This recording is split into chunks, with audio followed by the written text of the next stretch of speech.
قبر کی پہلی رات قبر کے پہلے 24 گھنٹے کے احوال۔ قبر کی پہلی رات انسان کی زندگی کی سب سے تنہا اور ہولناک رات ہوتی ہے۔ یہ وہ لمحہ ہے جب انسان دنیا کی رنگینیوں، رشتہ داروں، دولت، عزت، شہرت سب کو پیچھے چھوڑ کر ایک اندھیری، سنسان، تنگ اور خاموش جگہ میں داخل ہوتا ہے جس کا نام قبر ہے۔ بسم اللہ الرحمن الرحیم۔ السلام علیکم ورحمۃ اللہ وبرکاتہ۔ پیارے ناظرین، قبر کی پہلی رات میں کیا ہوتا ہے؟ حضرت علی رضی اللہ تعالی عنہ نے فرمایا کہ میں نے رسول اللہ صلی اللہ علیہ وسلم کو یہ فرماتے ہوئے سنا کہ انسان کی مشکل ترین رات قبر کی پہلی رات ہوتی ہے، کیونکہ جب اس کے دوست، احباب، رشتہ دار اور اولاد اس کو دفنانے والے اس کو دفنا کر چلے جاتے ہیں تو وہ انسان روتا رہتا ہے۔ ہر ایک دوست کے پاس آتا ہے، اسے روکنے کی کوشش کرتا ہے کہ مجھے چھوڑ کر نہ جاؤ، لیکن افسوس کہ اس کی آواز کوئی نہیں سن پاتا۔ تو اب وہاں پر آپ قبرستان میں ہر کوئی اکیلا رہ جاتا ہے۔ تب ہمارا سامنا ان فرشتوں سے ہوتا ہے جو ہمارے اعمال ہوتے ہیں۔ اب وہ کس شکل میں ہمارے سامنے ہوں گے، اچھے یا برے، اس بارے میں کوئی کچھ نہیں کہہ سکتا۔ تب وہ ہم سے اس دنیا میں گزری ہوئی زندگی کے متعلق سوال کریں گے، جن سوالوں کے جواب ہماری زندگی میں موجود ہیں جب تک ہم سانس لے رہے ہیں۔ ایک حدیث ہے جس کا مفہوم کچھ اس طرح سے ہے کہ رسول اللہ صلی اللہ علیہ وسلم نے ارشاد فرمایا کہ تم قبرستان جایا کرو، کیونکہ قبرستان موت کو یاد دلاتے ہیں۔ ایسے حاصل ہوتی ہے، میں نے اپنے رب سے اپنی والدہ کی قبر پر جانے کی اجازت مانگی تھی، مجھے اس کی اجازت مل گئی، لہٰذا تم بھی قبرستان جایا کرو۔ اس سے دنیا سے بے رغبتی پیدا ہوتی ہے اور آخرت یاد آتی ہے۔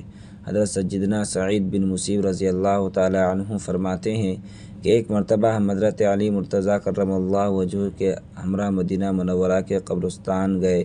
حضرت علی کرم اللہ وجہہ کریم نے قبر والوں کو سلام کیا اور فرمایا، ایسے قبر والوں تم اپنی خبر بتاؤ گے یا ہم تمہیں بتائیں گے؟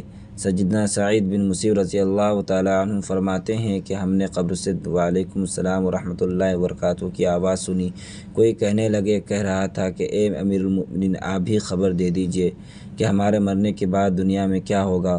حضرت علی کرم اللہ وجہہ نے فرمایا کہ سن لو، تمہارے مال تقسیم ہو گئے، تمہاری بیویوں نے دوسرے نکاح کر لیے، تمہاری اولاد یتیموں میں شامل ہو گئی، جس کا مکان تم نے بہت مضبوط بنایا تھا اس میں تمہارے دشمن آباد ہو گئے، اب تم اپنا حال سناؤ۔ یہ سن کر ایک قبر سے آواز آنے لگی، اے امیر المؤمنین، ہمارے کفن پھٹ کر تار تار ہو گئے، ہمارے بال جھڑ کر منتشر ہو گئے، ہمارے کھالیں ٹکڑے ٹکڑے ہو گئی، ہمارے آنکھیں بہہ کر رخساروں پر آ گئی، اور ہم نے جو نیک اعمال کیے تھے ان کو پایا، جو کچھ پیچھے چھوڑا اس میں ہمارا نقصان ہوا۔ جب مردے کو قبر میں رکھا جاتا ہے تو اس کی نماز اس کی دائیں جانب اگر کھڑی ہو جاتی ہے، روزہ بائیں طرف کھڑا ہو جاتا ہے، قرآن مجید کی تلاوت اور اللہ کا ذکر سر کی طرف آ کر کھڑے ہو جاتے ہیں، اور جماعت کے ساتھ نماز پڑھنے کی جو قدم چلے ہیں وہ پاؤں کی طرف کھڑے ہو جاتے ہیں۔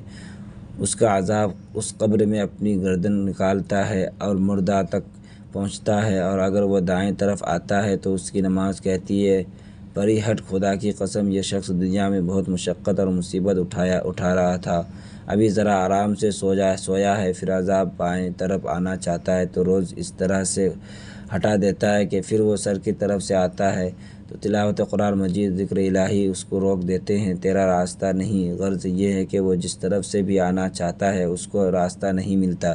یہ اس واسطے ہے کہ اللہ تعالیٰ اس دوست کو عبادتوں نے اپنی زندگی میں دنیا کے اندر رہ کر ہی کر رہی تھی، لہٰذا وہ عذاب عاجز اور کمزور ہو کر واپس چلا جاتا ہے، اور اس کے بعد صبر جو ایک کونے میں کھڑا ہوتا ہے وہ ان عبادتوں سے کہتا ہے، میں تو اس انتظار میں تھا کہ اگر کسی طرف کی عبادت میں کچھ کمزوری ہو تو میں اس کی طرف ہمدردی کروں، مگر الحمدللہ تم نے ہی مل کر اس کو دفع کر دیا، لہٰذا اب میں اعمال تولنے کے ترازو میں اس کے کام آؤں گا۔ قبر میں دو فرشتے جن کو منکر نکیر کہا جاتا ہے آتے ہیں، جن کی آنکھیں بجلی کی طرح چمکتی ہیں اور از بادل گرجنے کی طرح ہوتی ہے، ان کے دانت گائے کی سینگوں کی طرح باہر کو نکلے ہوتے ہیں، ان کے منہ سے آگ کی لپیٹیں نکلتی ہے، بال اتنے بڑے کہ پاؤں تک لٹکے ہوئے ہوتے ہیں، ان کے ایک کاندھے سے دوسرے کاندھے تک اتنا فاصلہ کہ کئی دن چل کر ختم ہو۔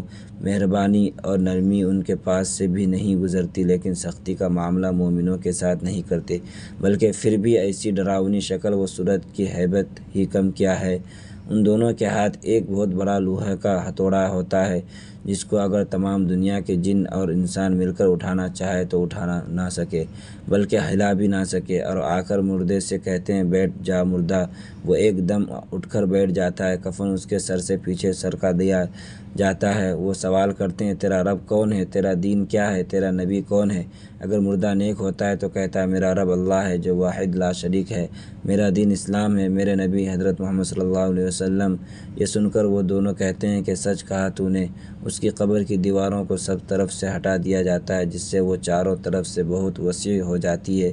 جب نافرمانی کرنے والا شخص قبر میں جاتا ہے تو اس کی قبر کو تنگ کر دیا جاتا ہے، یہاں تک کہ اس کی پسلیاں ایک دوسرے کے اوپر چڑھ جاتی ہے اور اس پر کالے سانپ مسلط کر دیے جاتے ہیں۔ اس کے ناک پاؤں سے کاٹنا شروع کرتے ہیں، یہاں تک کہ درمیان میں دونوں طرف کے سانپ آ کر مل جاتے ہیں۔ جب وہ اس کے پاس دو فرشتے جن کا نام منکر نکیر ہوتا ہے قبر میں آتے ہیں، اگر پوچھتے ہیں تیرا رب کون ہے، تیرا دین کیا ہے، تیرا نبی کون ہے، وہ اس کے سوال میں جواب نہیں دے سکتے کہ میں کچھ نہیں جانتا۔ وہ اس قدر زار و قطار روتے ہیں، چیخیں مارتے ہیں، لیکن یہاں تک کہ قبر میں چنگاریاں پھیل جاتی ہے۔ اس کے بعد اس کو کہتے ہیں اوپر دیکھ، اوپر کی طرف دیکھتا ہے تو جنت کی باغ و بہار نظر آتی ہے۔ فرشتے اسے نافرمان کہتے ہیں اے اللہ کے دشمن اور نافرمان، اگر دنیا میں تو اللہ کی اطاعت کرتا اور فرما برداری کرتا تو تیرا ٹھکانہ یقیناً جنت ہوتا۔ پیارے نبی صلی اللہ علیہ وسلم نے فرمایا کہ اس وقت یہ شخص ایسے حسرت بھری نگاہوں سے دیکھتا ہے کہ جیسے ایسی حسرت بھری ہوئی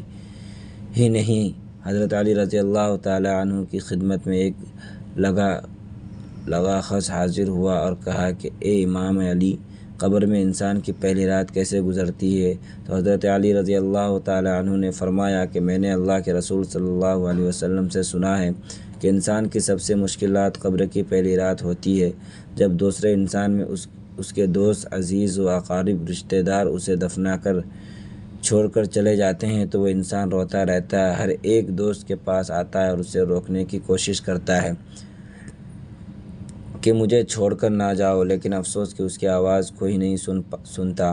حضرت ابو سعید رضی اللہ تعالیٰ عنہ سے روایت ہے کیا حضور صلی اللہ علیہ وسلم نے فرمایا لوگوں اپنی موت کو یاد کیا کرو، قبر ہر دن اپنے مردوں سے اعلان کرتی ہے کہ میں غربت اور تنہائی کا گھر ہوں، کیڑے مکوڑے کا گھر ہوں، مٹی کا ڈھیر ہوں۔ جب مومن کو دفن کیا جاتا ہے تو قبر اسے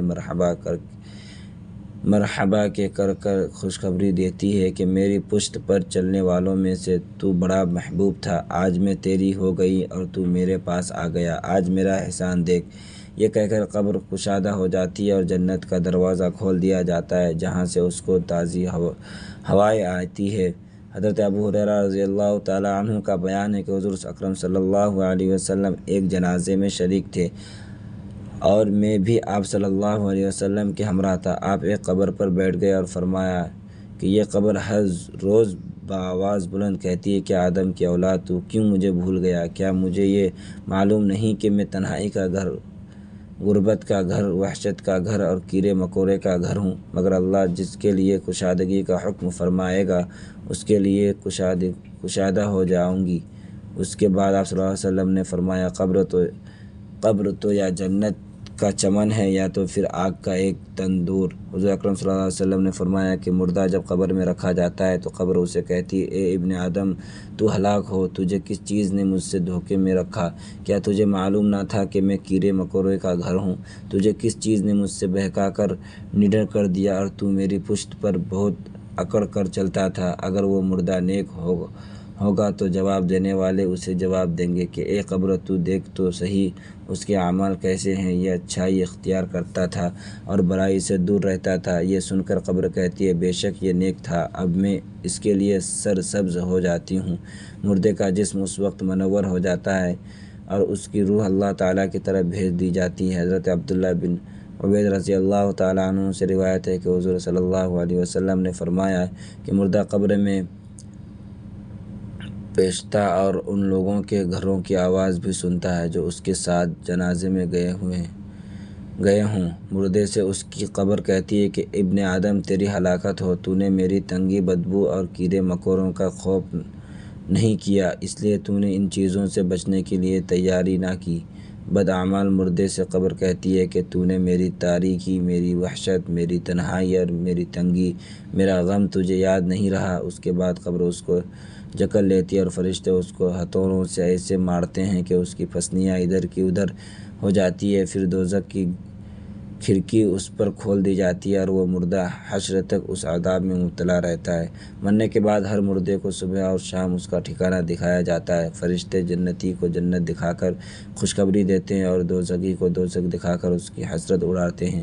ایک حدیث جس کا مفہوم ہے کہ اس طرح سے ہے، رسول اللہ صلی اللہ علیہ وسلم نے ارشاد فرمایا، اللہ تعالیٰ کی طرف سے قبروں پر ایک فرشتہ متعین ہے۔ جب میت کو دفن کیا جاتا ہے تو اس کی قبر کی مٹی ہموار کرتا ہے اور لوگ واپس جانے کے لیے مڑتے ہیں تو قبر سے ایک مٹی کی مٹھی بھر لیتا